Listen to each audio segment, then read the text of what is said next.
when our oldest daughter, Ella, who's here tonight, was just a toddler. We were living in an apartment on Beverly Glen, just up the road from the Coffee Bean that was on the corner of Beverly Glen and Santa Monica Boulevards near the Century City Mall. And I was in rabbinical school at the time, so as a break from studying, one of my favorite activities was to take her down to that Coffee Bean, get her a blueberry muffin, and we'd sit there in one of the chairs and just people watch. We'd interact with strangers who would come up to us and say how adorable my daughter is. She's still adorable at almost 17 years old. We'd run into neighbors and friends, and I felt like I was living in a small, tight-knit community right there in the middle of West LA. Well, that coffee shop is now closed, along with many others around this city. Do you know what I love about shopping at Trader Joe's? Yeah, I love that they seem to be the last grocery store that doesn't provide a self-checkout option. The store forces you to interact with other people. It's actually enjoyable, if you think about it, to talk and banter with the person who's checking you out as you get your everything bagel seasoning and your chocolate-covered almonds. Go to any other chain, and you can do all of your shopping in complete silence, avoiding any and all interactions with any other living human being. Convenient? Yes. Good for us in the long run? No. Slowly but surely, we are losing gathering places and spaces outside of the home. Even the workplace is disappearing, as increasingly so many of us are doing part or all of our jobs right there under our own roof. In addition, people spend most of their time now, most of their leisure time, in solitude with their own personal screens. Tonight, I want to talk to you for the first time as your new senior rabbi about an underlying concept for my vision for the future of this synagogue. And that concept is connected to the idea of the third place. In 1989, Ray Oldenburg wrote a book called The Great Good Place. And in it, he introduced the idea of the third place. It's a place that is not home and not work. These third places are the anchors of community life. In these places, people engage in meaningful conversations about their lives and the state of the world. It's a place where bonds are forged, where relationships deepen, where the diversity of a neighborhood or a community is highlighted and embraced, and where the real work is done to strengthen society and to reinforce the bonds that are necessary to weather the political, economic, and societal storms. We, Jews, we understand third places. We built that Mishkan, that portable sanctuary, thousands of years ago when we were wandering in the desert. We did it again when we built the temple in Jerusalem. And when we prioritized houses of worship and study, where we developed the mikveh as a place of communal purification, when we constructed those portable huts, the Sukkot, and of course, when we established synagogues. To this day, the synagogue remains the epitome of the Jewish third place. It serves as the epicenter of Jewish innovation and Jewish vitality. And it also represents one of the few remaining institutions that can fulfill the third place's essential and central role in our society. Without synagogues and other houses of worship, we will fall further and further into an isolationist society where people don't know how to interact with each other, build connections, or find commonality. And if that fails, then our society is in big trouble. We cannot be passive observers of synagogue life. All of us must direct our hearts and intentions into this community's success. We cannot assume a consumer mentality. The work we must do is going to require a deep and meaningful collaboration and a partnership between the clergy and the staff of this institution and every single one of you. It has to be a co-ownership mentality, a place of mutual investment. With these high holidays, we enter a new phase in our community's long and storied journey. It's the perfect opportunity for us to examine our purpose and path forward. Oldenburg outlines a few key characteristics that anchor third places, and they are the same characteristics that I want to guide the work that we're going to do together. The first characteristic of a meaningful and successful third place is that conversation is the main activity. There's a Hasidic tale about a synagogue where the rabbi forbids the congregants from talking about their daily experiences of shtetl life. No more talk of the cows or the horses or their other daily matters. Nothing could be discussed before, during, or after services. Shabbat is a day for the holy, not the mundane, he declared. We are here to reach out to God, not each other. So people would show up at services, and they'd sit in silence. All the energy was sucked out of the place. It felt stiff, impersonal, disconnected. So after about a month or so, the rabbi ascended the podium and reversed his position, and he said, when we stop talking, we lose touch with each other. We're no longer able to show how we care for one another. When we stop talking to one another, he said, our prayers become useless. When we stop talking, God departs from this place. Now, more than ever, we need holy places. We need holy spaces. We have to fill our places and spaces with God. And that's going to require us to reconnect with one another. The holiness of this community depends on the ancient art of the schmooze. One of the vital building blocks for our community is going to be the focus on interpersonal communication. In other words, the importance of just having conversations with our neighbors, our friends, the people in our community. I do not want this to be a congregation of strangers. I want this to be a community of compassion, a community of connection. So let's fill this space. Let's fill all of our spaces with the holiness of God. And that holiness is not only going to be found during prayers. That holiness is found in truly understanding the people who are in this community with us.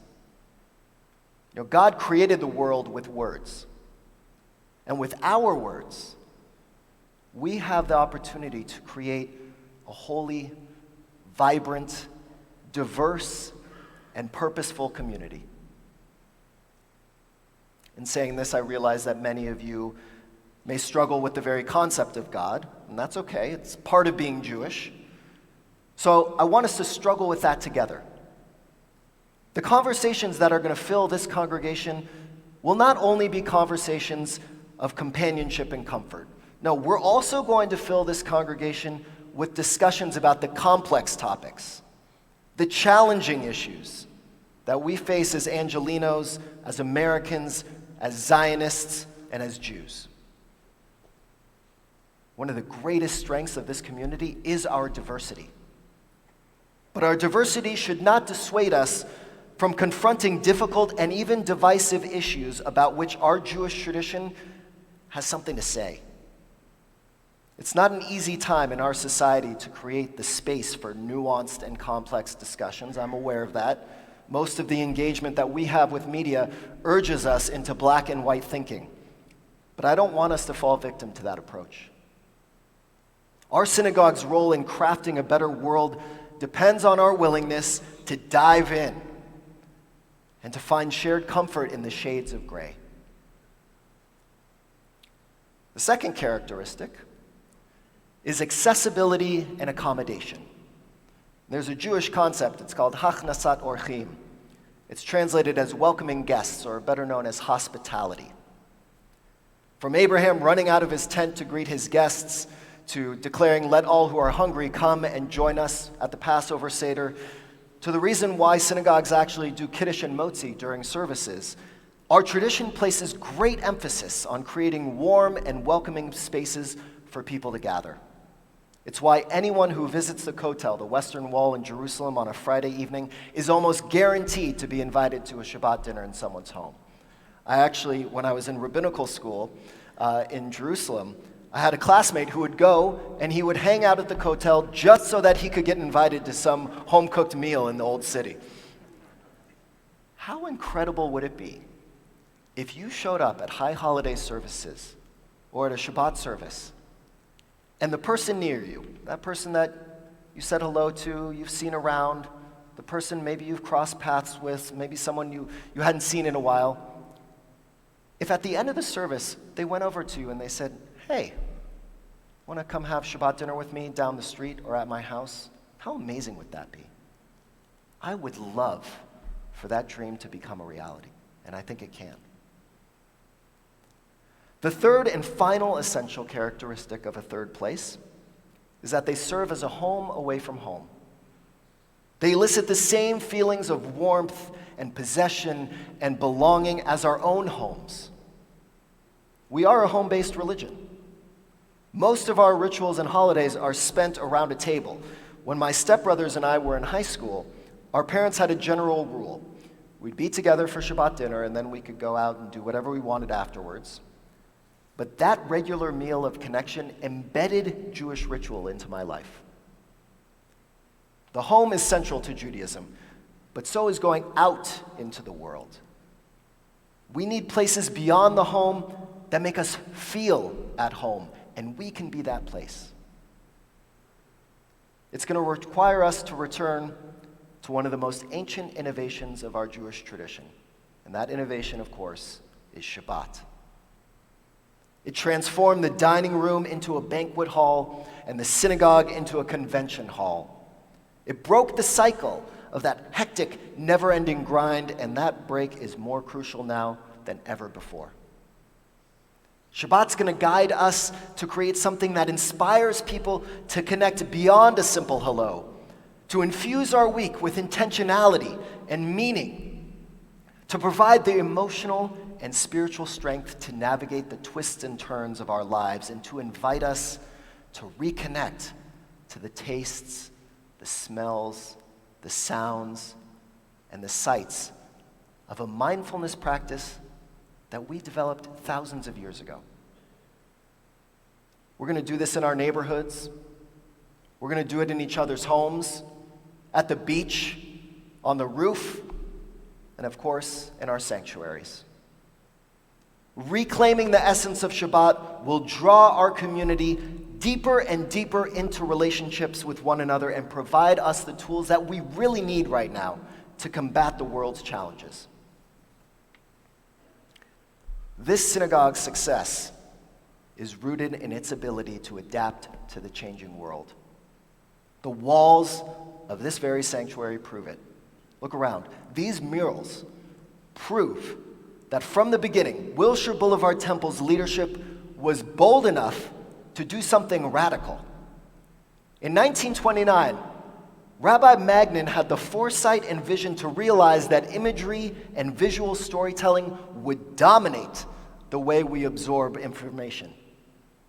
And at the time, film was gaining popularity, but the entertainment moguls who helped design and pay for this space, they had no idea just how central photos and film would become in our society. And not only was this space revolutionary for its grand architecture and visual focus, but it also flies in the face of traditional synagogue design. The leadership of this synagogue broke with Jewish custom to provide a forward-thinking approach to Judaism. Taking risks and looking beyond the current moment is baked into the heart and soul of this institution. Rabbi Magnin built this sanctuary and put our synagogue on the map. Rabbi Wolf created our incredible camps. Rabbi Fields embedded Wilshire Boulevard as a force within the greater Los Angeles community. and rabbi leader expanded our influence and impact across this city's landscape. They each deserve to be honored and celebrated for their roles in making Wilshire Boulevard Temple accessible and accommodating to the changing needs of our Jewish community. And now it's my turn to forge our new path. Tonight is meant just to be a taste of our world to come. A taste of how Wilshire Boulevard Temple will continue to be a third place of purpose and possibility, of meaningful conversations, of warmth and welcome, of accessibility and accommodation, a second home. Look at the people next to you and around you. Go ahead, you can actually look at them. They are actually relying on that smile, your openness, your faith in them, your belief that they have the best intentions, and your acceptance that by both of you belonging to this community, you have some shared values. Most importantly, all of us at Wilshire Boulevard Temple have a shared mission to improve ourselves, improve our community, improve this city, improve our relationship with Israel, and to bring some repair to the broken and painful parts of our society. This community is a force. It is a powerhouse. Our members are literally changing the world. Whether it's the college students who testified on Capitol Hill, those who made it possible for the important Nova exhibit to come to Los Angeles, the members who have helped feed thousands upon thousands of our neighbors through their volunteer work at the Karsh Center, the leadership in all areas of business, philanthropy, the arts, entertainment, science, medicine, law, Israel advocacy, education, the list goes on and on. This community can move mountains. If we harness the brains, the brawn, the passion, the creativity, the drive, and the love that exists in this community, it is enough to bring about a revolution. A revolution to reverse the terrible trends that afflict our society. A revolution of 10,000 voices calling for peace and prosperity. A revolution that draws people back to communities of faith because we know we are a source of strength. We're not a dogmatic center of division. Wilshire Boulevard Temple can be an important third place in our lives and a first place in our hearts. Rosh Hashanah is Hayom Harat Olam. It's the birthday of the world. And this year, it's also the birth of a new chapter for our community. So with joyous excitement and unending gratitude, I invite you to join me on that journey.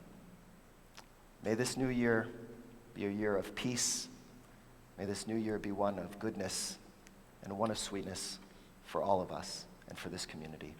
Shana Tova Umetuka.